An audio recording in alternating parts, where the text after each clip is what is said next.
Hello everyone and welcome back to Daily NDE Stories. Today we are listening about her own story who went to heaven saw the future mankind. I would have loved to talk about this openly, but people would send me to the nearest psych ward immediately. I was 16 years old and I loved the sports javelin throw. I would go and train every single day without missing the weekends. I loved servants of so much that I would fate for the school, take it over just so that I could go back to practice, and honestly life was going very well. I was incredibly happy there. The community that we formed around each other about having fun, talking, playing. It was the best until one day, an incident happened. The coach went somewhere, told me to guide a junior kid, and in javelin throw we take up a long run-up, and then we throw this long 10 known as javelin, and we need immense power in our hands to do that because it's a little heavy thing. Every category has their own weight, and according to them we differentiate the players. This is also the reason why people in my sport pay a lot of attention to their arms. I would go to workouts at gym. I also met my girlfriend there. There are multiple instances in my past that were very hard to go through, but ever since I chose to join this sport, everything's really turned around. I told this junior kid to pick up a light javelin for the practice. I showed him around how to throw it properly, and all that. What mistake he did was he picked up heavier javelin which his body couldn't handle, and then he took up a very long run-up, and when he turned around he was not able to turn the whole javelin from his hand, and the javelin slipped out of him. I was standing on the beachside area, and without a second thought it was in so much speed that javelin just came right at me and hit me in the head so badly that I don't remember what happened next. All I remember is that I was not conscious, and I just sat down immediately and the kid was running towards me. I don't blame the kid for what he did, honestly, it was all out of fault, but now I could see my own body line and I could see him trying to wake me up.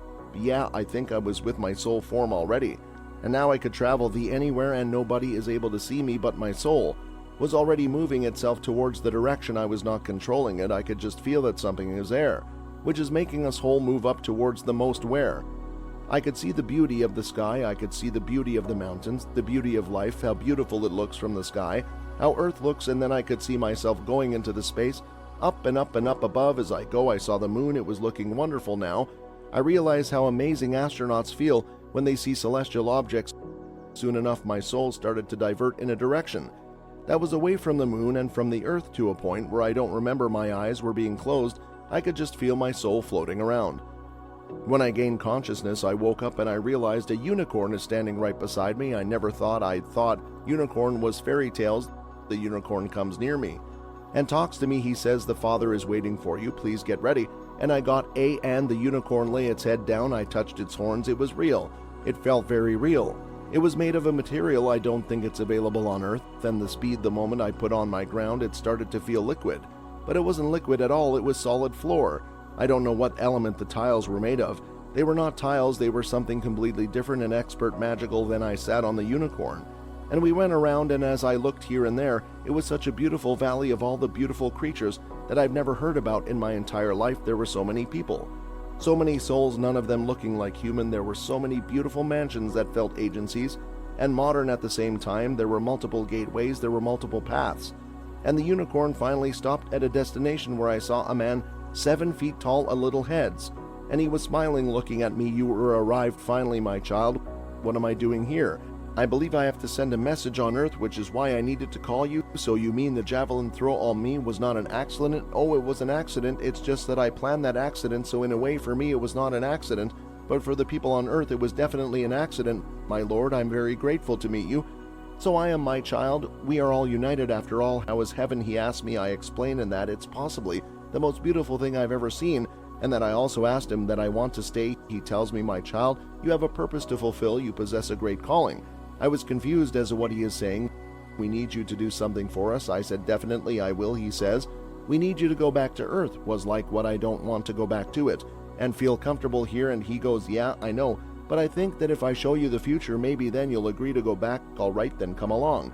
And he flies away to a place where the unicorn takes me. Along with him, this unicorn is now flying. Oh wow, this was an amazing ride, to be honest. He then takes me to a place where my life is being shown from the moment I take birth to how my childhood was spent, then how I was into javelin throw, and how ultimately I died.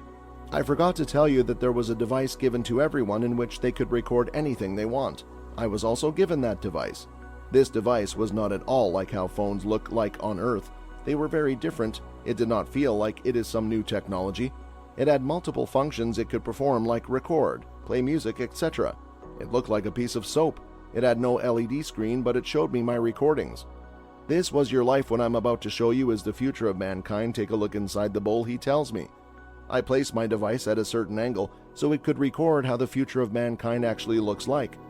The moment I took a look inside that bowl, all I see is death. Everybody is killing everybody. There is hunger problems, there are economical problems, there are breathing problems, there are living problems, everything that you could think of. Mankind already destroyed it. I like it not speed anymore, so I stopped looking at it. Vicious goals. This is exactly why I want you to go back towards and make things right. But how am I supposed to make it right all along? The earth is so big. Who says you are alone, my child? I have a lot of my children, and I've already gifted them with their purpose. All you need to do is spread awareness amongst those sort of people. They will guide you to further iterations and how to reach ahead. But God, I'm very confused about how mankind is going to act. Don't worry, my child, I'm already acting upon it. Even if this plan doesn't work out, I have more solutions to this problem. Although from now on everything is going to be very tough, which is exactly why I need to make this plan execute in the right way. I understand, Father, and I will rightly do so, I reply to him. Thank you so much for understanding, my dear, he replies back. Now that you're here, make yourself comfortable for 5 more minutes, and then you must return. In 5 minutes, I tried to see everything that I can and also recorded every single beauty in the sight. I was very excited to show this to my loved ones. In my unicorn flying around, there are clouds everywhere, there are lakes everywhere, there are functions everywhere, so I explored as much as I can until my time got up and the unicorn let me back to the place where I came. I was then asked for my device. I refused to give it back, to which the saints replied, "We know you love this device a lot, but please try to understand that we need to follow some protocols in order to keep heaven safe. You see, there are lots of people on earth whom we did not send, and they are constantly hunting for this place. This is also the reason we do not tell mankind about heaven, because we need to keep this as a secret. It's not that we cannot fight them, it's just that we do not want any trouble. If once the information is leaked, the entire universe might know about it. Although you can look at it again when you come back here, we'll keep this safe and intact. See you again next time," he says with a smile. Then, as if in a whip, I was switched back to my old self by human self. I wake up at home and everybody seems happy to see me. "Thank God you don't need hospital medications," they said. "It was just the javelin throw. Relax everybody," I tell them, and they give off a gentle love. I haven't been able to talk about this with anybody until I saw your community and the way you narrate all these stories. This was my story, thank you, and I hope you are doing okay. Thank you so much, Edward, for explaining your story to us. Feel free to talk more if you want to. Give us a like and subscribe for more stories like Edward's, and let me know in the comments below if you have gone through anything like this. Thank you for listening.